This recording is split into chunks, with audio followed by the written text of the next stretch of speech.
Hey, good morning, everybody, and welcome to Invisible Condition. It's not all in your head. I'm your host, Jeff Pearson, and we want everybody with an invisible condition to know beyond the shadow of a doubt that you do have a voice, you have a community, and you are never, ever alone. Here on Invisible Condition, we get it. All right. Please.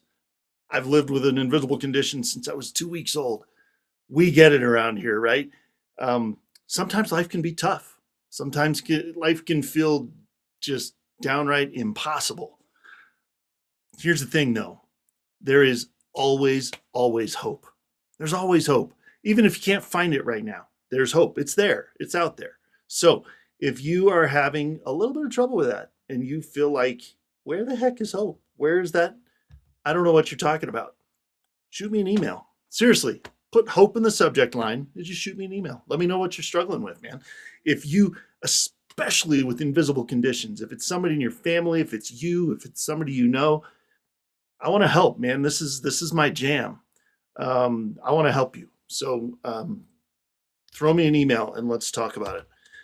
No matter where you're watching, if you're watching on any of these platforms, you could even put a comment in the chat if you want. But if you wanted to keep it more under wraps, shoot me an email. But thank you for being here, by the way. If you're watching on Facebook, YouTube, LinkedIn, E360, Apple TV, Roku TV, wherever you're watching, man, thank you for being here.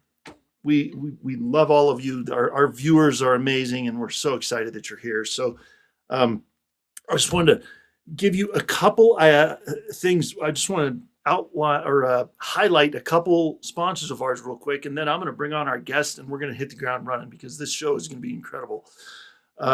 First one that I want to talk to you about real quick is our nonprofit side of things, which is called Hydro with Hope. And Hydro with Hope is our nonprofit, and the Hydro stands for hydrocephalus, which is a big, long, crazy word that basically means that I get to have brain surgery every once in a while. Because I was diagnosed with hydrocephalus at 2 weeks old. That was my first brain surgery, emergency brain surgery, no less, as an introduction to this world.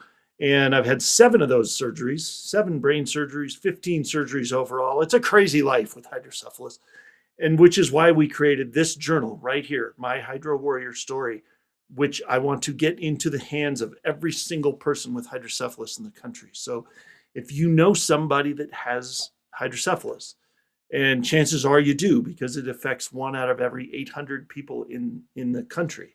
So if you have a few hundred Facebook friends, good chance that one of them has it. You just don't know it because it's invisible. So we love to get this book in the hands of people that need it. We also love, my wife and I love to speak. We love to tell our story of hope. And so if you know of an event or an organization that needs that kind of message, man, I'm all over it. I would love to talk to you about that. And the other thing that I wanted to talk to you about real quick before we bring on our guest is our studio sponsor. You probably saw us live from NRG Studios. All right. Anybody, business owners out there, anybody out there that wants to network, and networking is the name of the game right now, especially online networking, right? The in-person stuff's great. Online, for me, it's been so much more efficient. You can go to 3 meetings in a day and not even leave your chair. It's awesome. So NRG, or Network Referral Group, is our studio sponsor. And that is probably the group that shows it is the purest form of networking I've ever seen. If you've never been to a networking group that is actually efficient and gets things done, come in, get referrals, go build your business. That's how we roll at NRG. So it is honestly, it has ruined me for most other networking groups that I used to go to, because a lot of other networking groups have so much extra that they do, and the referrals is almost an afterthought. Not with NRG. That is the thought. That is the purpose. So scan that QR code. Tell them you heard about it from Jeff on Invisible Condition, and Mike is the guy that runs it. Tell Mike I sent you, and he'll get you to a meeting so you can experience it as well. So, all right. That's enough talking about that stuff. Let's talk about our guest, man. This is going to be a cool show. Today's guest is more than just an advocate. He's a bridge builder. creating real connections and opportunities for people with disabilities around the world. I'm like seriously around the world. Kurt Roskopf is the founder of the Disability TV Network. I gotta be able to talk here. The creator of Ability Fest in Milwaukee, Wisconsin, and the voice behind platforms like World of Ability and the Ability Podcast and Special Needs.help, which is one of the main thing we're going to dive into today. For 15 years, Kurt has been turning awareness into action, using media, technology, and community to redefine what ability really looks like, which I love because it's invisible, guys. A lot of these disabilities and a lot of these conditions are invisible. And so people need to stand up for them. And that's what Kurt's doing. I love it. So let's bring him on and see where this show goes today. Who knows, right? All right, Kurt. Thanks for being here, man. This is awesome. So glad you're here. It's great to be here, to be visible, and with my own, offshoot of what I could conjure up as an invisible condition. So, but yeah, it's a great day today, and happy to be doing it with you and the audience here. Thanks everybody for watching and listening to what we're about to do. Let's get to Awesome. it. Yeah, man. Let's dive in. I do have one question that I like to ask everybody. Before we dive in, there is one question I ask every guest because honestly, I'm the host. It's what I can do that. So I love the answer every single time. There's no wrong answer. On the days that are rough, on the days that are tricky and hard, and because everybody has crappy days, right? How do you, Kurt, still maintain hope on those days?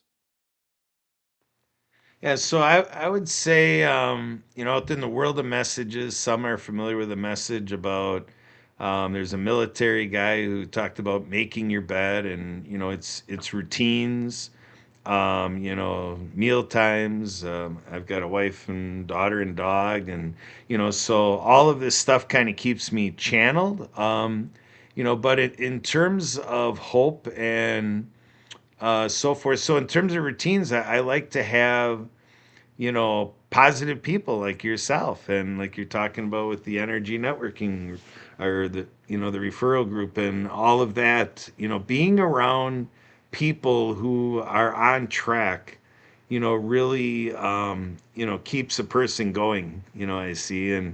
And so it's reaching towards, what can I watch, listen to that's positive, serves the purpose. I see behind you, pray more, worry less. Definitely that's a big part of the play. So it's having those tools in the toolbox, and I think that's the purpose of your question. Is every Yep. show people are able to add in more tools to the toolbox. I'm a member of Optimus International. We have the Optimus Creed that we have available, and so Very I cool. just try to surround myself with this because yeah, I know life can be tough and it can be its sort of toughness on me. And a lot of times I'm inspired by, as bad as I feel I've had it, to hear what other people have endured. And, Yeah. but one way or another, I believe we're all being prepared for something that we're called to do. So I keep myself focused on that excitement. What Yeah. does this world, what is their heavenly creator, the universe, everything that I'm a part of, what do you all have in mind for me? And I just keep preparing to rise to that occasion. Always gives me something to look forward to. Love that. Yeah. No, that's big, man. When there's always something to look forward to, that's all. There's all like every morning, I feel like, as an entrepreneur, every morning I wake up, I'm like, okay, another day to pursue our dreams, to talk to new amazing people about being on the show, talk to new amazing people about what they do, right? It's like every day is new. I love that. That's that's kind of my favorite part is every day you wake up is brand new. You got a fresh start every day. So yeah, I love what you said there. Well, let's dive in, man. Let's see what kind of trouble we can get into here. Uh, Great, now you're talking my language. Let's that's what I'm go. saying, man. You didn't hear the conversation before we got on the air. We're not going to go there, but Shh. yeah, we got into some trouble there. So what do we, it's still making me laugh right now. What did your life look like about 15 years ago that you stepped into this disability advocacy world? Yeah, well, a little of my background is that I used to own and run a golf course, and I did that till 1997. And then I went off to reinvent myself out in other industries.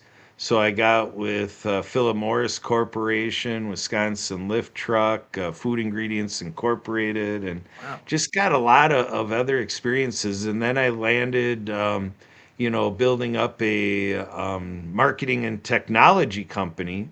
And so I was going around in networking referral groups around Milwaukee, Wisconsin, and I kind of made a name for myself in entrepreneurial circles around Milwaukee with the different networks, networking groups. And I kept saying I love marketing through technology and events. And so at the same time, I'm a member now 40 years in the Pewaukee Lake Water Ski Club that for 38 years has been doing adaptive water skiing.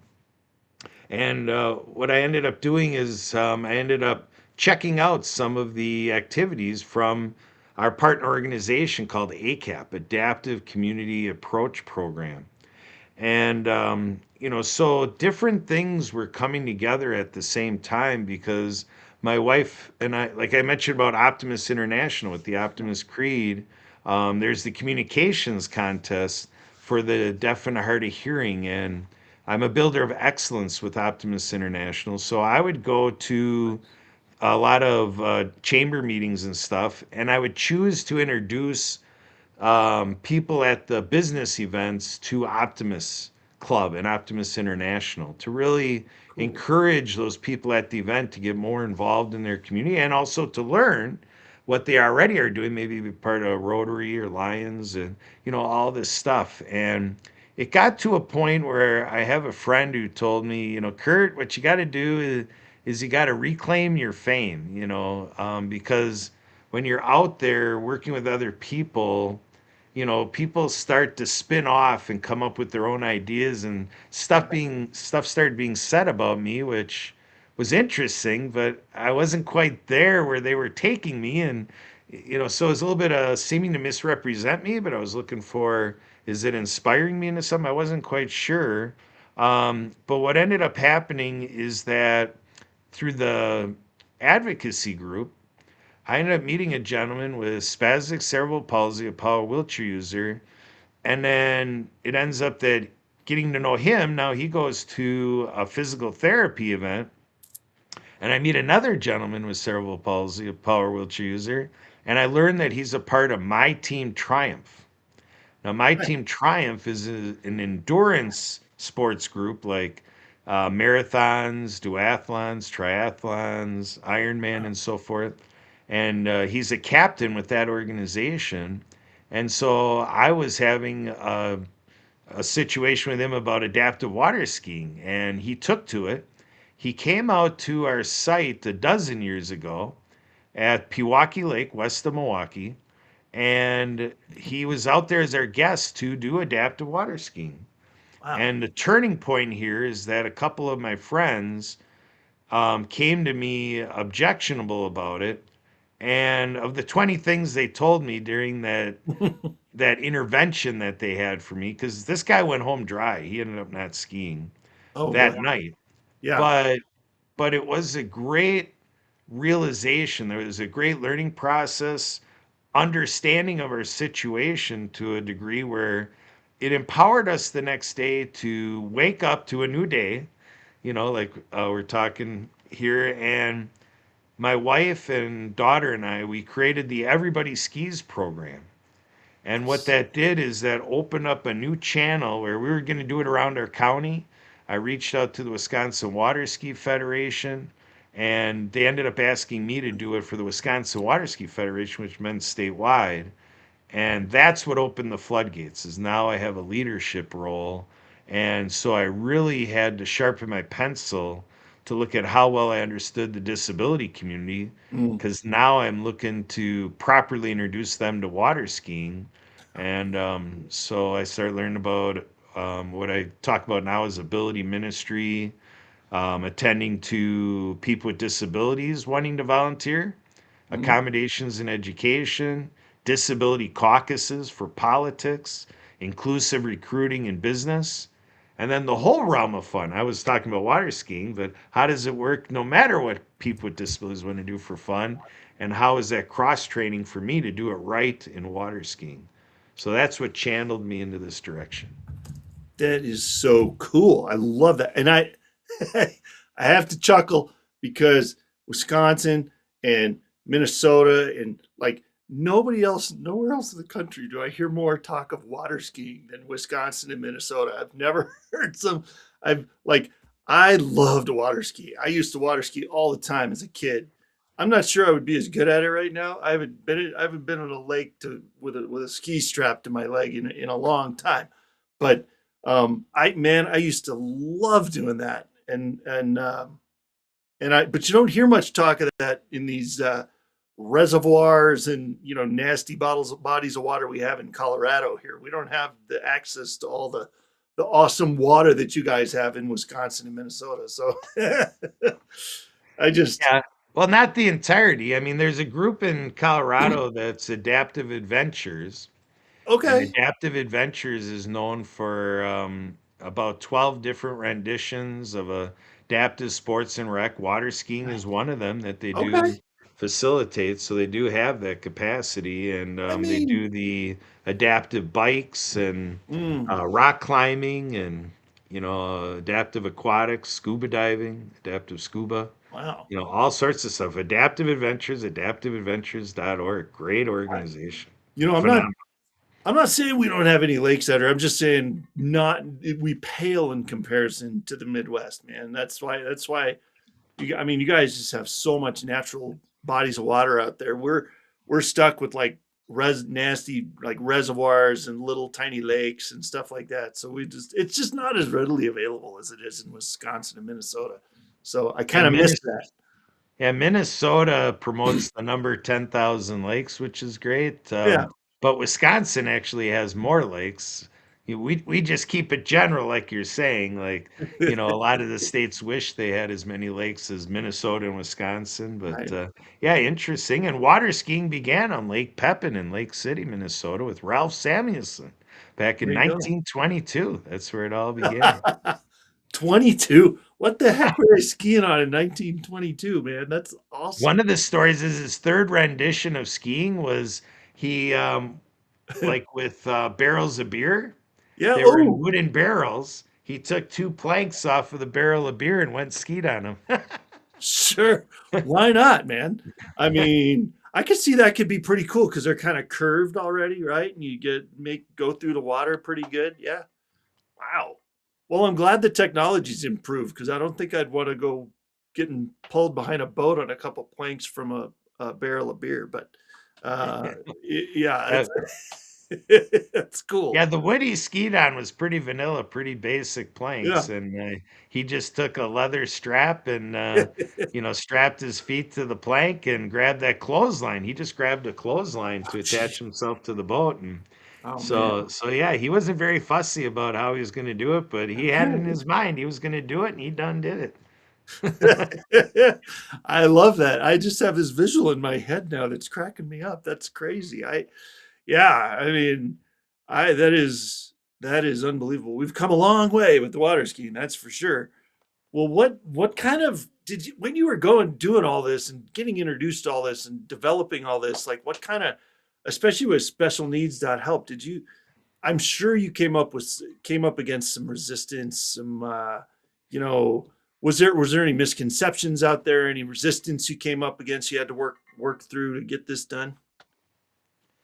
Well, a part of like with my flair, I yeah, resistance wise, because people, kind of, connected that I was heading up the adaptive division to the Wisconsin Waterski Federation, and they just come to you, how does it work? And they kind of want to do the window shopping thing to see what they want to do or not with it. And, to me, they're ready to break it apart and be critical or whatever. So I never had that to offer. I'm like, I don't Yeah. really have a Wisconsin water ski like cookie cutter. This is adaptive water skiing. I just am here to be of service to people. And so I just more want to hear what is your attraction to adaptive water skiing? What do you think this would do for you? And then I participated in active listening, and that's really what made the story possible, I believe.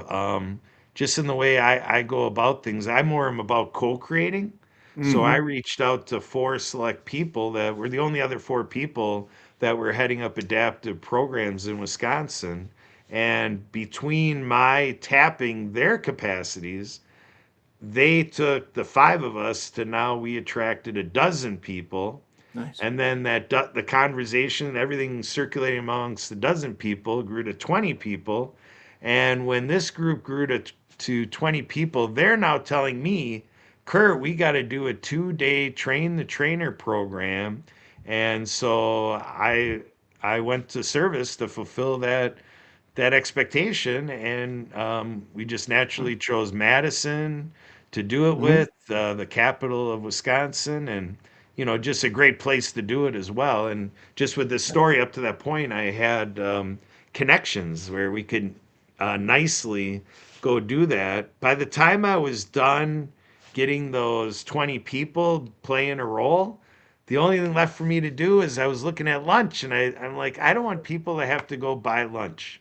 Yeah. So I took it on to go talk to everybody in the tourism council that was a restaurant. And I talked to them about what we're doing. I'm like, can you help me, get a provided lunch? I don't want these people doing this great social mission to have to pay. And then plus the guests with disabilities, I wanted this to be a benefit that they were out there. Yeah. And it ended up that I ended up with six businesses. We had 80 people to feed across 2 days. And Wow. so each of the businesses chose somewhere between 20, 30, 40 people to feed. And between the six businesses, and with six different restaurants, that created variety. It made it more of a Yeah. buffet style, and people loved it. I mean, instead of Oh just yeah. having one company and one menu, they had six different ways to say this is what they felt like eating that day. That's So so it's just to cool. say how good they did. That's the highlight of my success is what I fed, what the business Right. community, gave us to, feed everybody. That was my role. And I even have a buddy who kidded me. He's kind of like, great job on the meal. And it was tongue in cheek, two sided, because he meant it. He was like, great job on the meal. But it's kind of like, now I thought you were the dude that was supposed to be so great at providing adaptive water skiing. You're more a caterer. Hey, whatever works, man. I mean, hey, it's I think that's kind of cool though. I mean, if I showed up to an event, it was a buffet, it was like several things to choose from, I'd be pretty impressed, man. I don't think I've ever seen that before. It's like you show up to an event, and it's like one restaurant catered the whole thing, you know? Yeah, the So thing, yeah, that's with it cool. being a 2 day event and Yeah. 80 people at the event, they're kind of like, that's 160 meals. Like that's a big gouge for them. But Yeah. to just say, all right, I'll put food for like say 40 people on the table, and that was a little easier for them managerially to say that, that made them feel better to Oh, donate that. It wasn't such a big outlay because restaurant business is tough. I oh hope yeah. everybody knows that, right? Oh yeah, no, margins are razor thin sometimes in that industry, man. You don't have a whole lot of wiggle room in there. So, yeah, Mhm. I've definitely known enough restaurant owners to appreciate that for sure. So, well, I got a question I got to go back to what you said. You said something you've said the word adaptive water ski adaptive. So that I don't want to be Captain Obvious here or anything, but or ask what might be a dumb question or anything. But when you say adaptive, you're talking about like for me, I can stand up on two skis, maybe drop one, tool around the rake on one, but I'm on my own two legs with my own two arms holding on to that, back of the with the thing about the boat, but not everybody can do that. And so right, so you're talking about adaptive, you're talking about adapting it for people that might be need crutches to walk or maybe in a wheelchair. Like how are you adapting that? Yeah, so there's a sit ski. Ooh, So cool. that what you're into then, if somebody shows up as a power wheelchair user, they they align themselves next to the sit ski. and then we get our able-bodied volunteers ready to do a transfer Nice. to do a nice controlled methodical lift from them sitting on the chair to over now they're in the sit ski. And that's what makes it work is that Yeah. when they're in the seated format, they can be on a sit ski. And we also have like a Delgar strap for those that just have like maybe an arm is Mm. not, maybe they're an amputee or something. Okay. And so there's a Delgar strap that, straps around their torso, but it's got like a release mechanism with the rope that if it's just a straight pull, it's right there. But if there's any, up and down vertical movement, then it releases because, Okay. you need that because that's likely the fall. And then plus in the boat, there's a trick release, quick release. So it's basically like a hook waiting there. And then what you do, if this is the rope end, you Hmm. take the rope and you lasso it in there and then you clamp it in to the pin and it's on a release, a spring-loaded release that when you pull the bracket, that pin flies up and then the rope can just release and not cause injury because you're still tugging from the boat when they're in the water, type of Seriously. thing. Yeah. Anybody that's been that's bringing back flashbacks, man. Yeah. Yeah. Yeah. You fall down and you don't let go of that rope right away, and it's yeah, you're taking a drink from a fire hose, quite literally. Yeah. Yeah, yeah. Yeah. Another piece of adaptive equipment is called a triple bar. Now, a triple bar, like picture someone who's a leg amputee, someone who's got an Okay. amputated leg, Hmm. and so they're learning how to ski like a slalom skier, but they don't have that experience yet. So what we do is we take our avid water skiers and they each grab onto what's called a triple bar.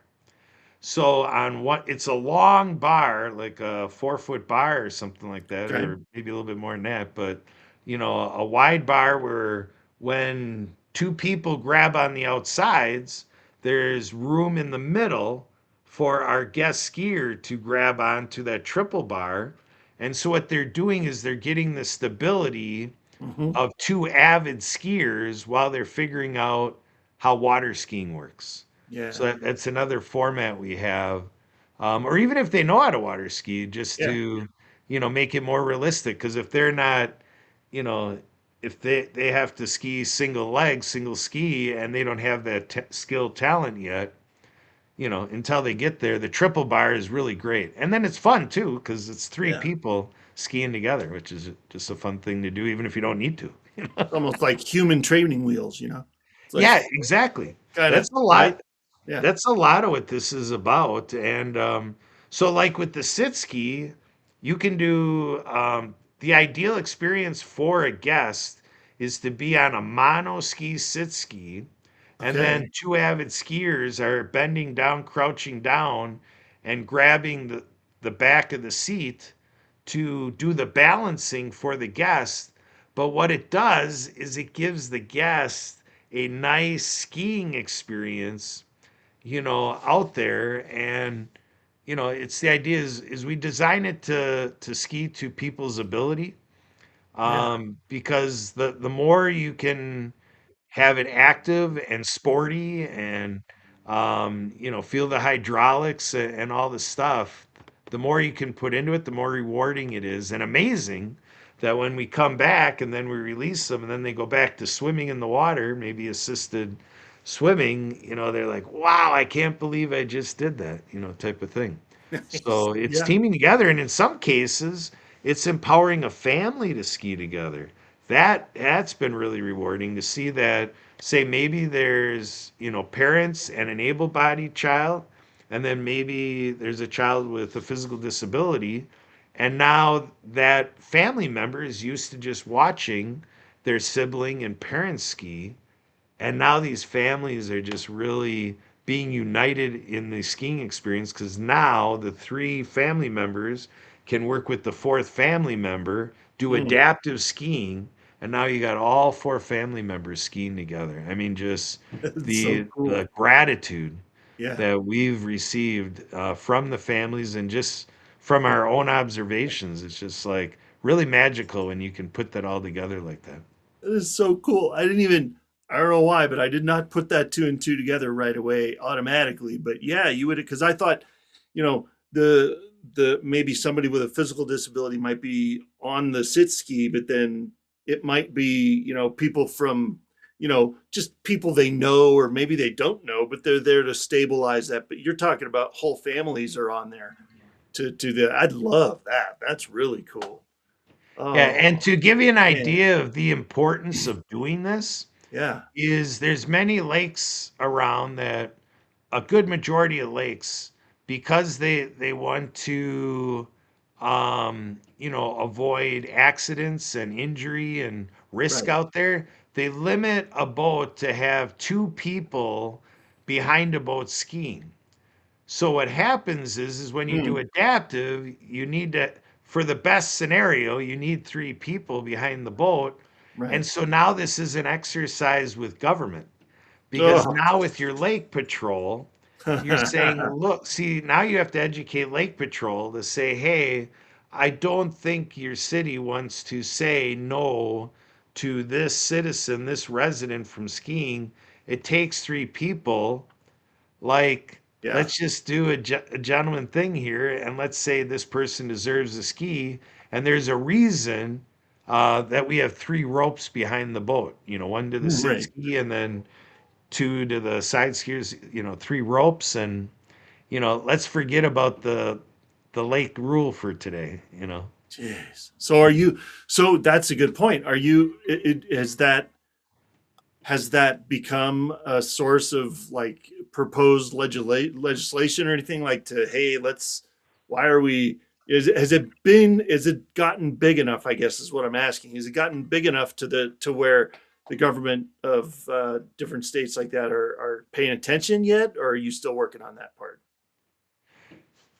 Still working on that part for sure. Yeah. So no, it hasn't gotten to the point of that being done. It's at the point where it needs done, and there's just a lot of other legislation, and just really with COVID time, and Mm. even for whatever reason prior to COVID, I don't know if it's the political arena or whatever, but Yeah. my observation in the last 8 years, disability advocacy has been on the decline, and I think really this year, 2026, it's concerning to me. And some of it is that in our country today, Yeah. there's a lot of particular news out there in different racial groups. So some people of different races are really concerned about putting themselves out there. So now you have, like an intersection of, you know, being in two minority groups, minority racial group, and then plus Americans with disabilities, Yep. and to say, would love to advocate, do disability advocacy, but because of my race, I'm afraid of what our federal government will do to me. Right. And it's just really unfortunate to see.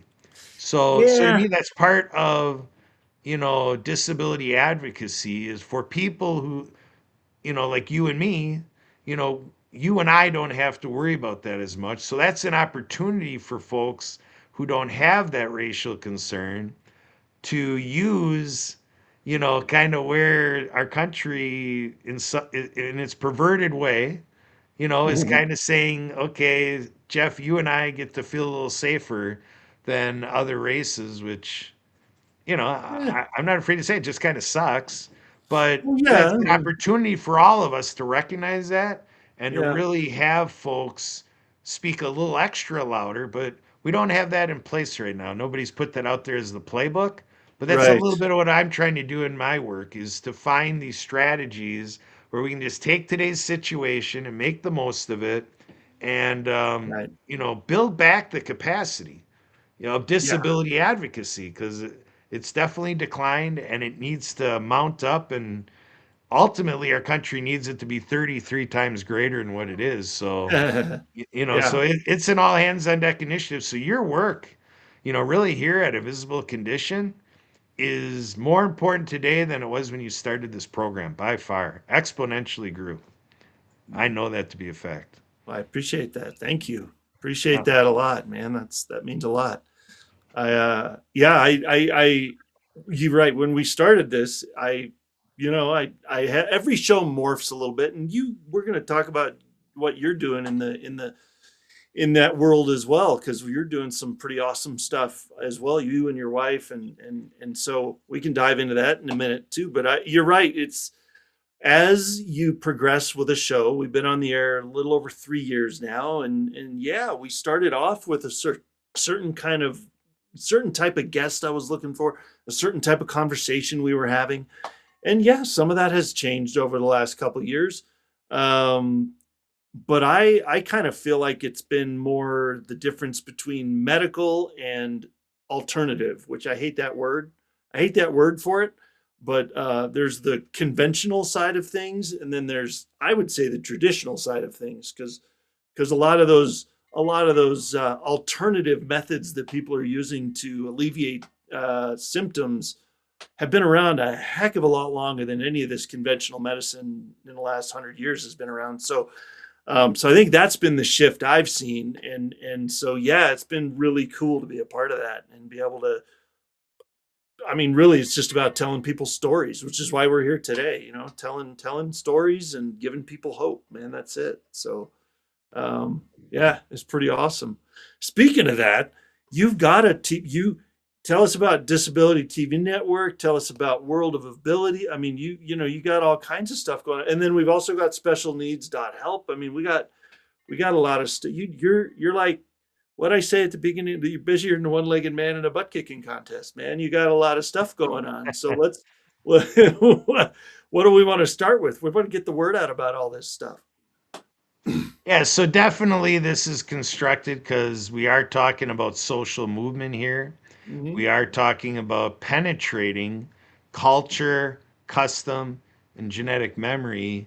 And I identify with that because a lot of this conversation evolved in the last dozen years. I'm 54 years old now.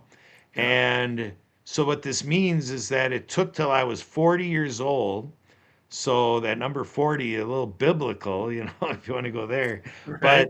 But, so it's interesting how for 4 decades, I kind of made the decisions I made. I'm a product of those decisions. And I just really found a way to give myself a new scorecard. It's kind of like, come on, Curry, you can do a lot better than that. And really what amped it up was in 2014, the ADA Legacy Project came out through the ADA networks with an Americans with Disabilities Act blog, and they had Americans with Disabilities Act on a daily basis fill these blogs with the significance of ADA in their life, Nice. which was great for, like you're saying, stories and all that. That was Yeah. that was all great. It really was a big value given to us by Americans with Disabilities. But on the disability advocacy side, the moral of the story or of the stories is that the lives of people with disabilities are every day. Yeah. So what that project did for me, and grateful that I opened my life up to be open to diving into it that way, is that when I talk about these different areas of life, I was able to think about, like, I'm Catholic. So I'd go into Catholic mass and I'd look around. I'd tell people at churches, like, I look to my right, I look to my left, and look forward, look back, and even to the point of invisible condition. I just really felt that it was pretty obvious, strikingly obvious, that we weren't effective in welcoming people with disabilities into the Catholic faith and at our church, because there are Catholic churches that are on fire, and I learned tons from them. So it depends on which church you're at. But at my Sure. church, where I grew up in, not so much the case. And it's just to self identify and to self examine and be like, wow, have I been missing it? And then you go into the volunteerism, like I say, Optimist Club. So now when I talk to Optimist Club members, it's like, great, you do a communications contest for the deaf and hard of hearing, but how are we doing getting people who are deaf and hard of hearing into our Optimist Club? What are those numbers? Yeah. Eh, mm, and then education. To say when I go to personal professional development, I do my lifelong learning. now I'm starting to have this reticular activation. Like, I'm realizing that there's a bias towards people who don't have a disability coming into all these events. And even in terms of what I do with business or with, I'm sorry, government entities, Mm, I yeah. noticed that government divisions really create the work they do through people that don't have a disability. So really, across all Yeah. government work, Right. we can do better in equity because really what happens is they warehouse it in, disability services. They say, "Oh, you have a disability? Oh, great opportunity." Well, maybe that person with a disability doesn't want to go over into disability services. Maybe they want to help you evolve park and rec. Maybe they want to help you evolve, your Department of Transportation. What you don't know what they want to help you with. Yeah. So that's a huge thing to open to. And then Yeah. in the business world with inclusive hiring and with all the fun things, so I realized that it was few and far between. My life was really anemic to say that I was giving people with disabilities an equal chance to everyone else to come into my life. Even Yeah. when I ran the golf course, we did Right. a bunch of stuff with the disability community. But when I look at, I was in the business for 13 years and then say 100 days of golf, and I maybe had two things I could hang my hat on. What about the other 100 days, across those months of my business calendar? Yeah. So that's what I set out to do, is to say people with disabilities, I now pronounce as masters of ability, because Right. I learn more about myself through people with disabilities than my peers that don't have a disability. I mean, It's it's like true. a decade up against 4 decades. People with disabilities are the champions in my book, in my life story.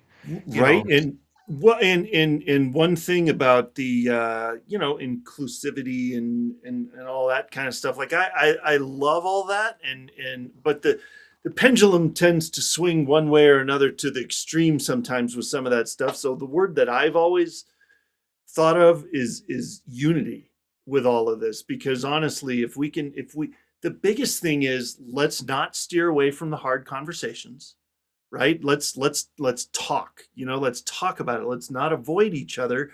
Let's come together and unite as a human race, and take and know that there are lots of different people in that group.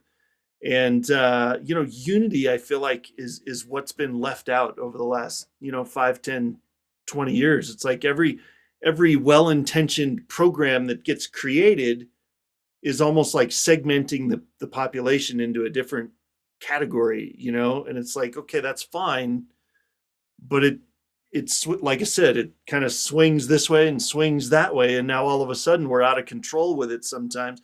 So let's remember that we're all on this big blue ball together.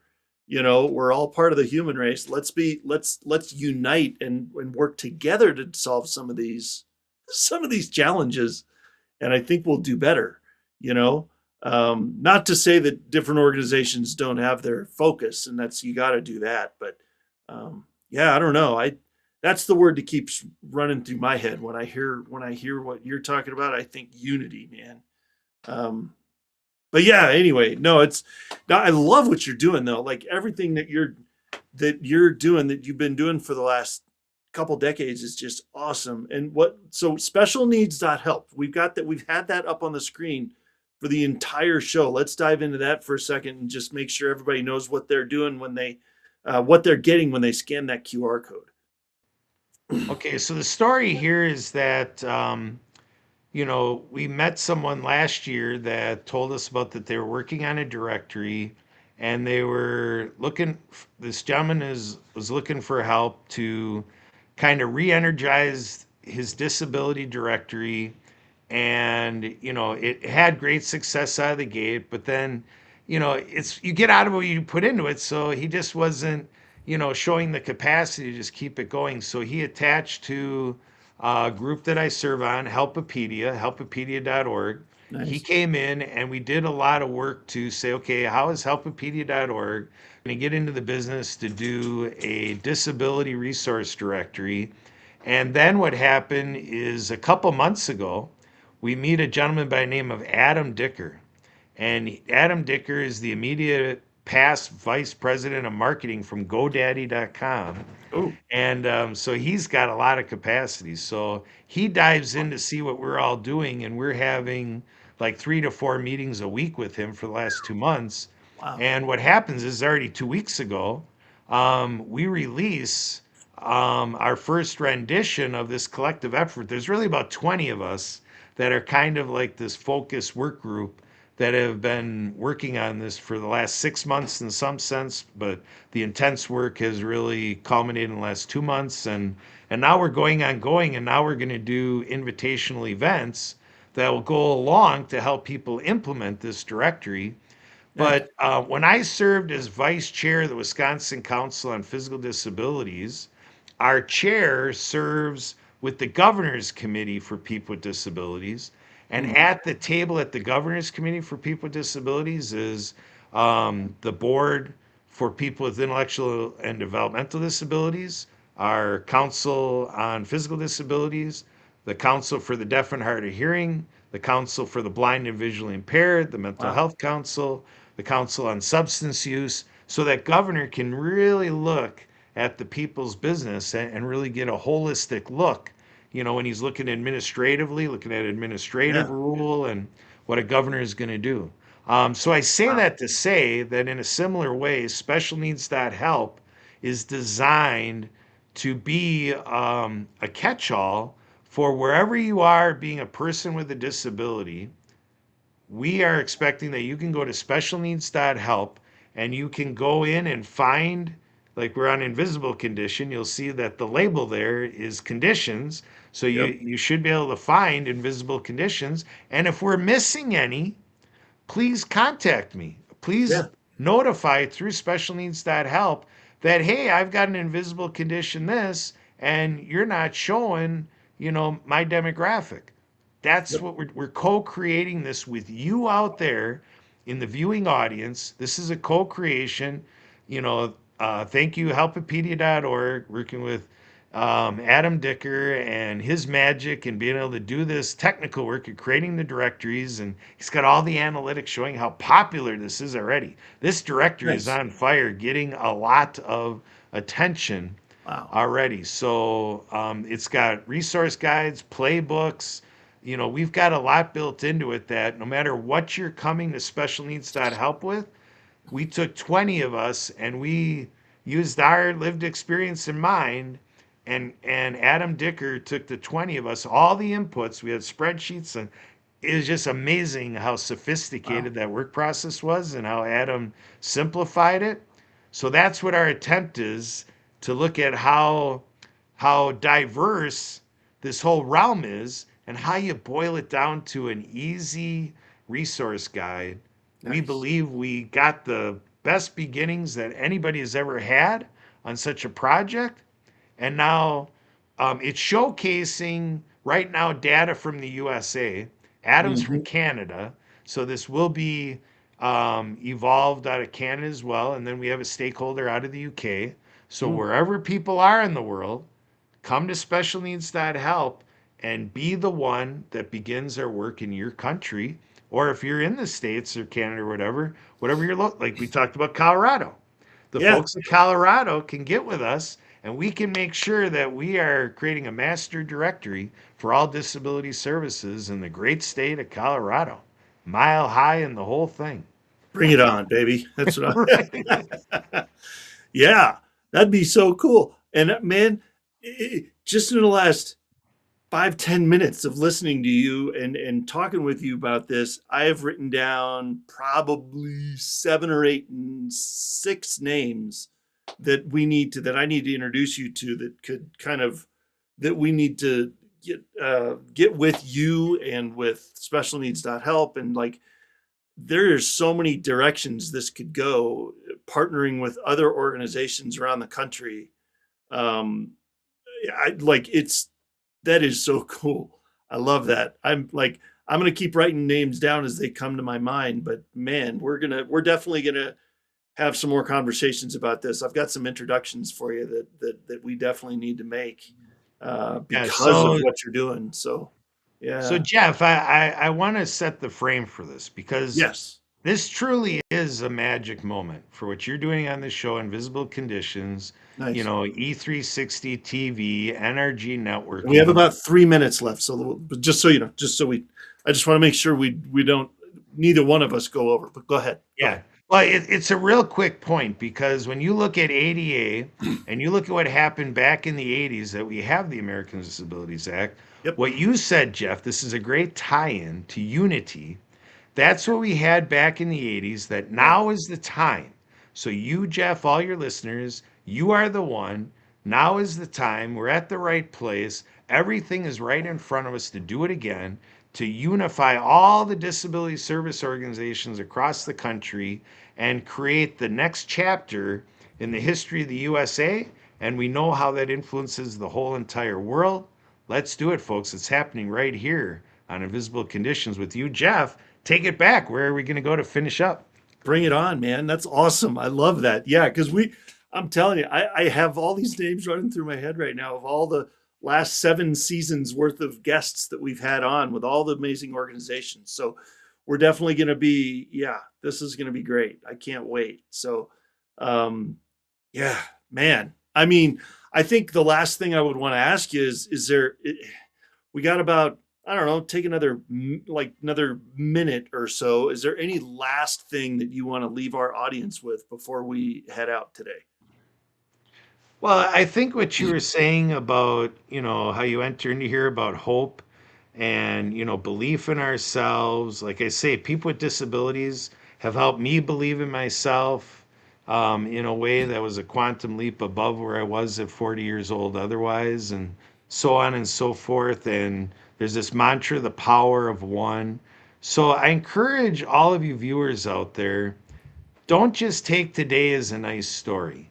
Take today that Jeff and I are reaching out to you, your heart, your soul, your mind, your instincts, everything that you are, and to know that we value you and we believe that there's something inside of you to come out today, and we hope we empowered you to do that.